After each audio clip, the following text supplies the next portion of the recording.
Welcome to the Millionaire Race podcast, where we are empowering you to better your financial standing so as to maximize your potential and collectively solve many of the socio-economic challenges that face the African American demographic today. My name is Toxio Gudemi, your host for this podcast, and as always, I'm happy to have you with us on the show today. Happy New Year! Welcome to the year 2024. I pray this will be a fantastic year for all of us, full of God's blessings and lots of progress as we run this millionaire race. We have a lot of content to bring to you this year, lots of information, and of course, many amazing speakers who will share their stories on how they've run the millionaire race and teach us how to do the same. All with the goal of you attaining a net worth of $1 million and improving and expanding the opportunities that are available to you and to your family. And collectively, hopefully, this will change the negative racial narrative that's directed towards African Americans today. Make sure you subscribe to the podcast if you haven't already done so, so that you can get an alert every time a new episode becomes live. Also, I'm excited to say we now have a dedicated email address for you to reach us. You can email me directly at toxy@themillrace.com. That's Toxy, Toksy, at themillrace, THEMIL, short for millionaire, and RACE.com. Toxy@themillrace.com. Send us your comments, questions, and your suggestions for the show, and we'll be happy to accommodate you as best as we can. Most importantly, if you've already run the Millionaire Race and you'd like to be a guest on the show, we'd really love to hear from you. Send us an email and we'll get in touch with you as soon as possible. Again, that email is toxy@themillrace.com. We have another amazing guest for today's show. But before we get into that, I'd like to discuss one important aspect of running the Millionaire Race, one that's crucial to our collective success. Remember the statistics from episode 1, and I try to share as many statistics as I can because the numbers tell the truth. They tell the whole story, or at least most of the story. The stats tell us that African Americans make up approximately 12% of the U.S. population right now. This is based off the census completed not too long ago. And that's roughly 40 million people. Not a small number by any means. And as a demographic, however, we only control about 2% of the wealth in this country. That's a very small number for 40 million people, for 12% of the population to only control 2% of the wealth. And remember that 2% includes many prominent and wealthy African Americans, the Oprahs, the Beyoncés, the Jay-Z's, the many sports stars that we have, the LeBron Jameses, so many people. So if you take out all their monies, like I've said before, that means that generally the whole demographic is living in poverty, very little money going around in our communities. And you can see why we have a lot of socioeconomic problems around, because there's just no money there. A lot of things that have been ascribed as the African American culture are based on poverty.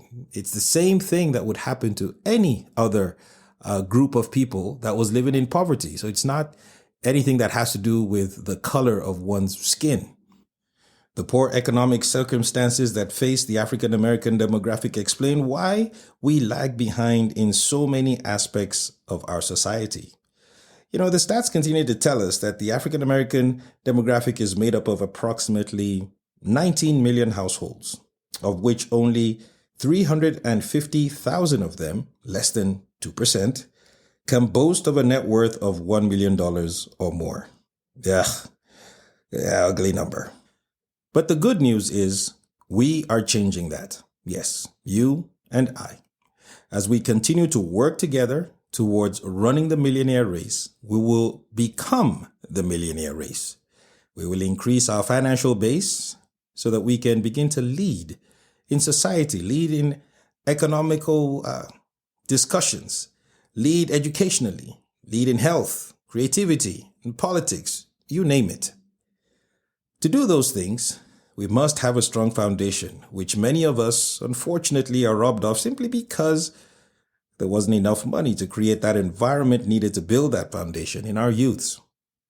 Now, some of us have been fortunate to have grown up with our parents and were not probably raised, in poverty or didn't even realize that we were. But that is a very small percentage, as again, the numbers tell us. But like I said, we are changing that. And to do that, we must help one another. I repeat, we must help one another. You must help your fellow African American. I mean, you know better than anyone else how hard it is to get the information you need to get to the right places. You know better than anyone else how hard it is to open those doors to get to where you've gotten. So tell me, once you got your door opened, did you keep it open for the next person? Did you tell the next person where the door was, how to find it, what they need to do to get into it just like you did? That's what we have to do to grow collectively. You see, it's not enough if I succeed alone. If there is still so much need and poverty around me, around us, we won't effect the change that we need. Also, you never know when you might have a need. So having people around you with resources, with opportunities, with knowledge, with information, that can only be better for you too. I was in a taxi coming home from the airport the other day, and it was a really nice Cadillac that this guy had. And he was very talkative. In our discussions, he told me how in his Asian community, they have their own community bank. A bank that they can all tap into that helps them with whatever needs they have, business needs especially. The bank is for their community members only. And it required just the approval of 2 other upstanding members of their community as references in order to get a loan. This guy owned 2 houses in very nice neighborhoods, nice parts of Atlanta. And he also had his thriving car service business. And he said if he needed another car, all he had to do was reach out to this bank because they come together realizing that they have to help one another. His story is not unique. I've heard this from Koreans, Indians, and other groups. They understand the power of coming together, helping one another for their collective growth and survival. When one of them gets a nice job, they immediately tell their fellow folks how they got the job, what they need to do to get it as well. And they help as much as possible to help them get similar jobs. They don't see each other as competition. They know that growing collectively is better for all of them. This has to be our way as well. I'm not saying we need to open a community bank right away, but hopefully there are some wealthy ones among us who are talking about doing just that. That would really help, right? But don't see your African American brother or sister as competition, rather as part of your larger family. Of course, I'm not saying do anything unethical, but just pass on the knowledge that you have. That's what all these wonderful guests that are coming on our show, that's exactly what they're doing. They're sharing their experiences with all of you because they know how hard it is to get to where they've gotten to, and they want to help. And that's why they're coming on the show. So again, of course, we're going to learn from them. Hopefully you will also share this podcast with other people so they can learn as well, so we can get the word out. But we have to help one another. Of course, you don't have to come on the show before you can help. There are people all around you. All the successes that you've been able to attain, or as you attain them, as we grow in running this race, as you learn more about finances and education, as you grow your net worth, make sure you're helping all those around you. If you started attaining some measure of success, it's important that you bring up those around you as well. It will make your race a lot easier. All right. Now we're going to take a quick break, after which we have a great discussion with our guest on the show today.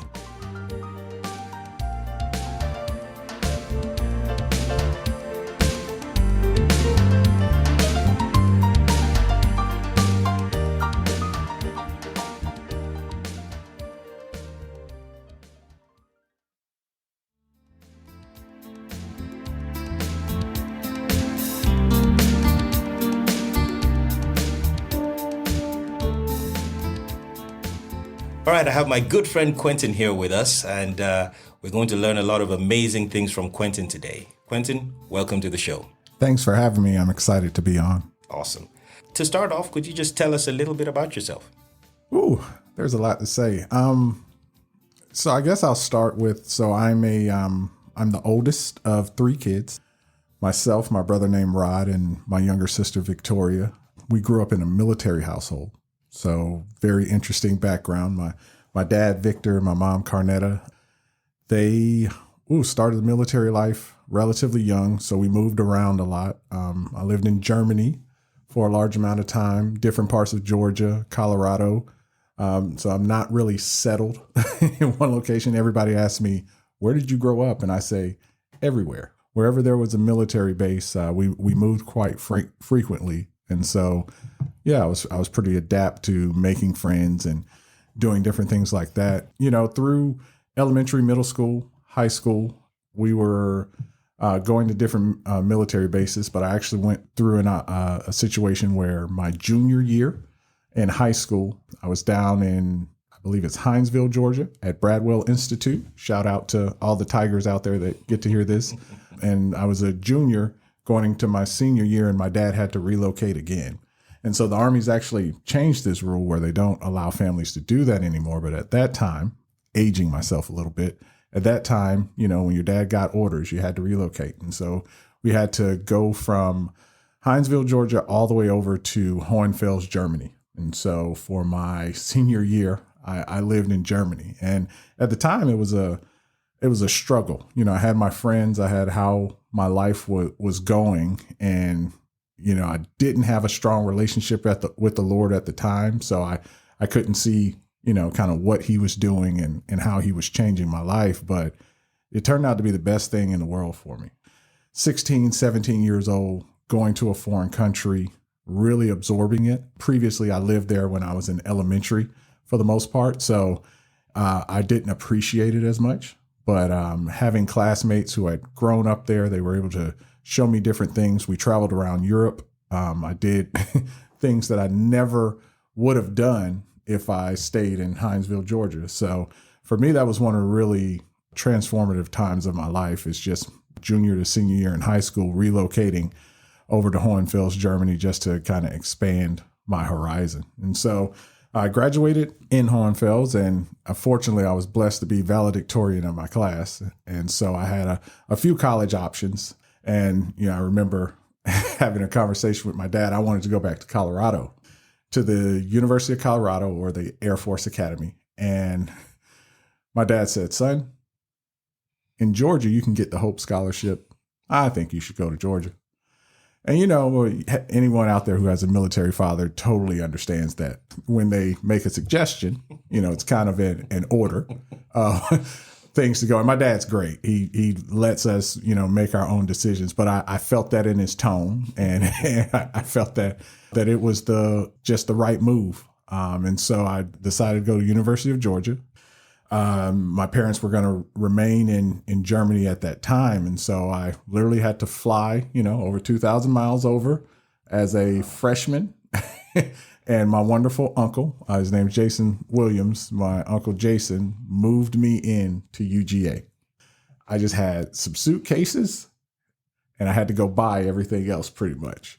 On moving day at most colleges, people come in and they have, you know, their mom, their dad, and all these, you know, huge trunks full of stuff and everything. No, I had 2 suitcases full of clothes, no toiletries, nothing really. So we made a trip to Walmart. I picked up kind of some things to start off with what I needed.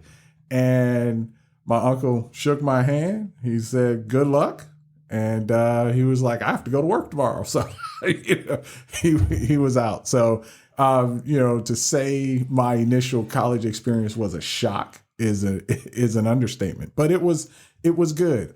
I went to UGA, as you guys know, University of Georgia is a predominantly white institution, and I was coming from a very diverse school at my high school in Germany, you know, military school. So, you know, I had in my class, I had people who were Black, white, Hispanic, Asian, and we all got along all of our fathers were military. So we kind of had a unified purpose. Whenever anything was going on in the world, we all worried together. When things were going good, we were all just happy together, just living life. We understood everybody's background and differences, but really the military and army, which is what my dad was in, that's kind of what we followed. And coming to a university in the Southeast in 1999, that was not the case. It was totally different. And that was a shock to my system. I actually struggled. It was pretty tough, probably like the first few weeks at Georgia, just dealing with the culture. It wasn't that the people weren't nice. It wasn't that it wasn't a wonderful school, but I just came from a culture where everybody hung out together to one where it was divided. So for me, just walking into that environment at 18, I was just like, man, is this for me? I don't know if this is what I want. Is this a world where we have to be divided based on race for no reason at all? And it's mostly our choice. I'm not saying, there are any policies in place. It's just people didn't grow up like I grew up. In a lot of people's classes, they were usually part of the majority race within that class. And so they wanted to hang out with people that looked like them, that had similar backgrounds, that did things like them. Whereas I grew up in an environment where everyone was different and you embrace that. And that's who you want to hang out with so you can learn more about their culture and what they do.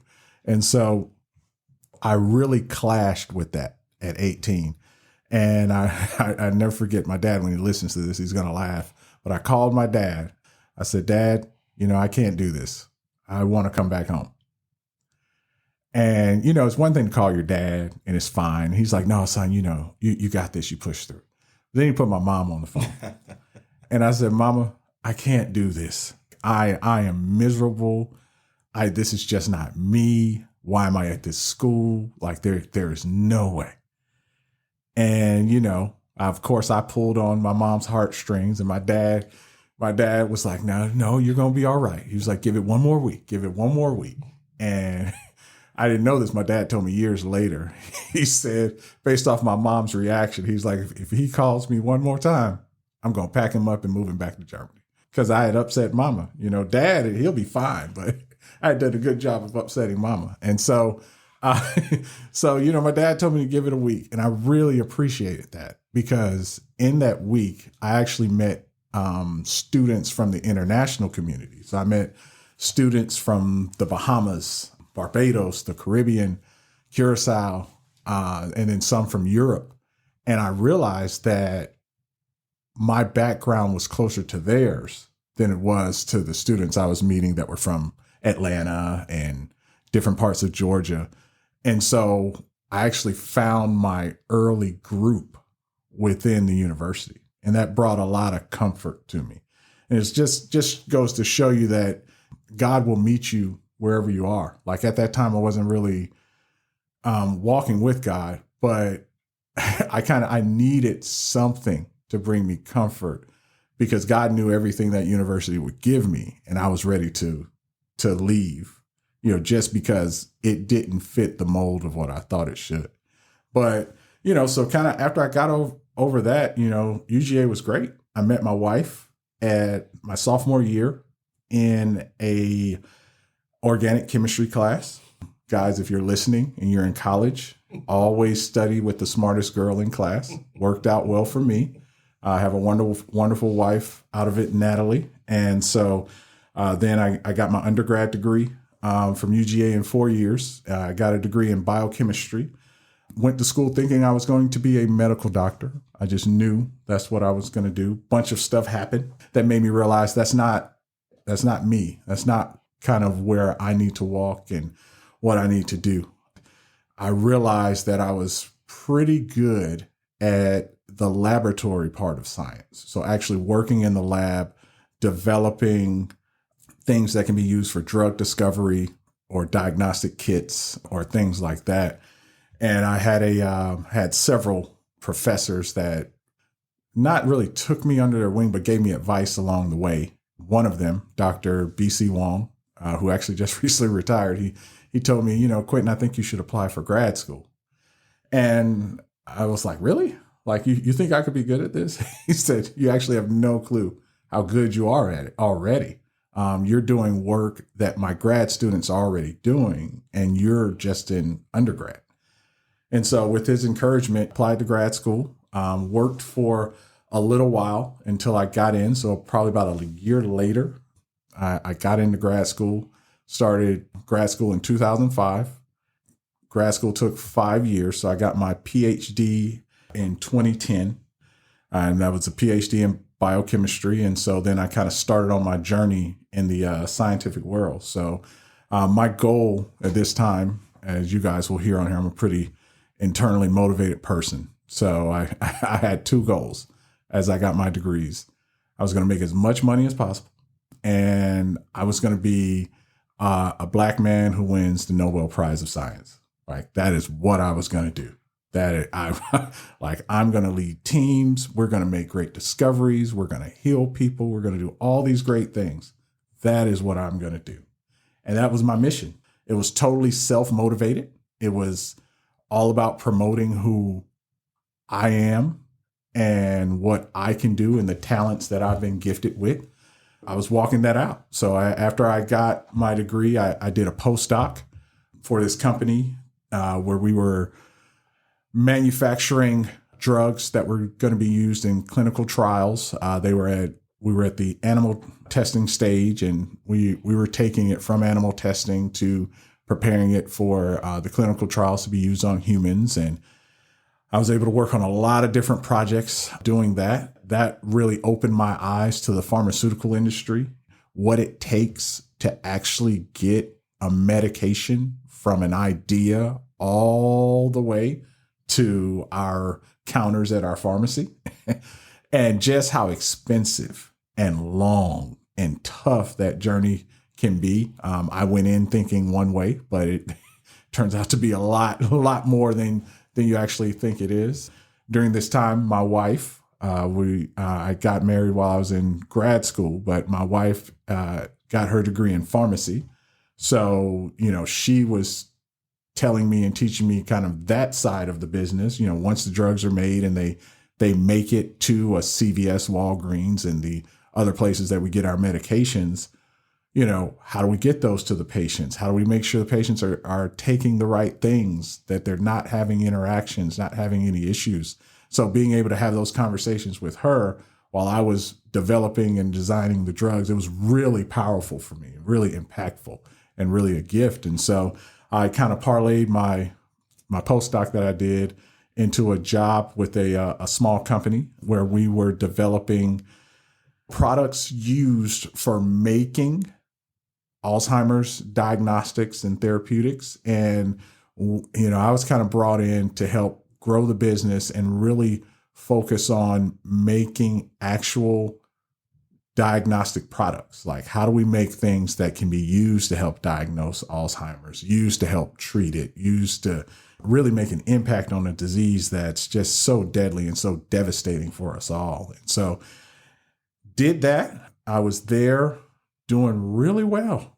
And so it was kind of like, got my degree, did everything I wanted to do, and I was walking in the Black excellence that everybody told me I needed to be in. But probably more importantly during that time, in college and through grad school, I found my relationship with God. And that is kind of what began to change me and truly changed me from looking out for me. And I'm trying to be the best scientist ever. I'm trying to make as much money as I possibly can. And God kind of led me, when I was a scientist, when I was helping run that company, to, is this what I've actually called you to do? Awesome. Man, what a summary. I mean, I need to start by apologizing because I should have introduced you as Dr. Quentin. It's okay. It's okay. Everybody says, you should tell everyone you're a doctor and you should lead with that. And so I tell people, I'm going to give them this nugget. What I've discovered is whenever I tell someone I'm a doctor, they treat me different. Yes. When I tell everyone I'm Quentin, they relax and they are who they are. And so I usually tell people I'm a doctor at least 1 to 2 meetings after I meet them for the first time, because I want them to understand I'm a lot more than just a doctor. I'm just a guy. Which is true. But Dr. Quentin, why do you think, why do they treat you differently? I don't know. It's funny. Having gone through and gotten the doctorate, I tell people all the time, it's like, dude, there's so many easier ways to make money than going to get a doctorate. There's so many ways for people to think you're so smart than going to get a doctorate. But I think what it does and what I do appreciate is people understand that you've had to dedicate yourself to something. Yes. In order to get a doctorate in, right? When you receive that doctorate degree, you are an expert in your field. Yes.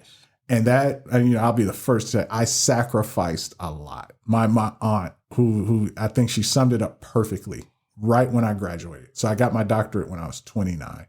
She looked at me and said, "You gave up all of your 20s so you could be a doctor. I'm so proud of you." Yeah. So I think people recognize it's that sacrifice, and that's why they try and respect you. Yeah. Excellent. We have so much to dig into there, but I just wanted to ask, so you were in college, your parents were in Germany. Mm-hmm. Were you working while you were in college? How were you taking care of yourself? You got there with 2 suitcases and a few toiletries. So were they sending money from Germany? I mean, how did you? So great question. So I worked the summer before my going to college, and you're like, oh, that's not enough time. But here's the great thing about having parents, having a dad who's in the military, and then my mom, she worked on the base as well. Jobs on military bases pay really well. And so I actually worked at Popeyes the summer between graduation and coming down to UGA. And I made a pretty good amount of money. Even, we're talking back in the old days before iPhones, back in the 90s. But, I was making around probably, I think it was $13 to $14 an hour back then. Wow. As just graduated high school and working in fast food. And, I praise God for my parents. They told me, save it all, put it all away. I had the Hope Scholarship, so that helped. I also won other scholarships. And then I took all the money I made from work and I saved it. So I came into UGA with, I don't remember now because it's been so long, but with a pretty good nest egg to kind of start off on. So you had already started running the Millionaire Race and you didn't even know it. Yeah, I didn't even know it, right? You didn't even know it. Now I can tell you, I got there, and as a true 18, 19-year-old kid, I blew it all, right? I didn't budget, didn't manage it well, didn't think long term. Was looking for instant gratification and kind of short term breakthrough, and paid the price for it. But it was okay. I had to, just like many of your listeners, I had to get student loans after I made mistakes and, lost my scholarship before I could get it back. And I had to do all those things that we all have to go through on our journey. Right. But those were things that I needed to learn. Yeah, that's awesome. You persevered, mm-hmm. and you got through it, and you not only got through it, you got your doctorate as well. Yes. So now you're working in the pharmaceutical, the pharmaceutical industry. Yeah. And you're pushing towards your Nobel Prize of Science. Science. Yeah. And now God starts speaking to you. Yeah. Yeah. Right. This is kind of where my journey gets interesting. This is where everybody starts laughing. So I tell this story a lot, and I was telling my wife, I'm coming in for this interview, and she's like, make sure that people understand the weight of what you did. And so, like I said, I was doing everything that everyone told me you had to do, right? I got my degree, did the internship, moved up, kind of growing a business, doing everything that I thought my degree would lead me to. And personal side, my wife and I, we finally had our first child, my daughter Abigail, and we were so excited. We were just like, yes, we did it, have our baby girl. And right around when Abigail was born, I had an experience from God. At the time, we were living about an hour drive away from where I worked. So every day I would drive back and forth, and those were my opportunities to sit and listen to books, pray, get in commune with God. And so for a while, God had been telling me that you think you're doing what you're supposed to be doing, but you're not doing what I want you to do. And he had been saying that to me for a while. And plus I was real stressed out at work. I wasn't happy. I didn't have that joy. So he was saying, I'm going to change things. I'm going to do things a little different. And I don't know what that means. It's like, okay, cool. I can go apply for more jobs and I can go relocate. And I got offered a position, a CEO job in Boston, Massachusetts. And I remember just being like, this is it, right? I'm going to the big time. So anyone who understands Boston is one of the epicenters for biotechnology in the world. Some of the coolest technologies come out of there. Some of the best kind of like minds come from, Harvard and Boston University and just all those different MIT, all those different universities up there. Can I interrupt you for just 1 second? Because it sounds like you are about to pivot. Because I guess usually when God comes into a story, you're about to pivot. But before that pivot, I just wanted to ask, as an African American, getting into the industry you were in, science industry, how difficult was that? Or tell me. Yeah. So first of all, I make no bones about it. It is a challenge to get your PhD. And then, be a scientist leading an organization is a challenge. It's difficult no matter what race you have. Okay. No matter what race you are, excuse me. It's extremely challenging as an African American. Most scientific meetings you go to when you're a student, you see African Americans now, not Africans. We can get maybe there's 2 or 3 of you at that whole meeting. And we're talking these meetings will have thousands of people there. Yeah. Now that's changing. Thank God. It's changing. You will see more Africans. So more people of Nigerian descent. I met a number of people from Ghana.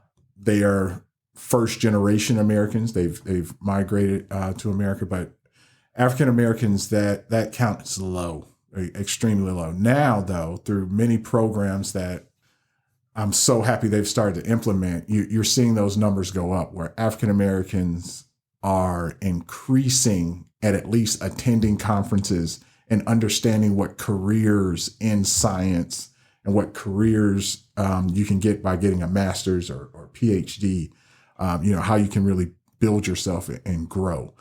And I think, if you ask me, well, why was it like that? Why was it so difficult to have more and more African Americans? I think it's really 2 things. One, with African Americans in STEM, every teacher and educator will tell you the numbers are too low, right? We have to get more young people engaged in the science, technology, engineering, and math.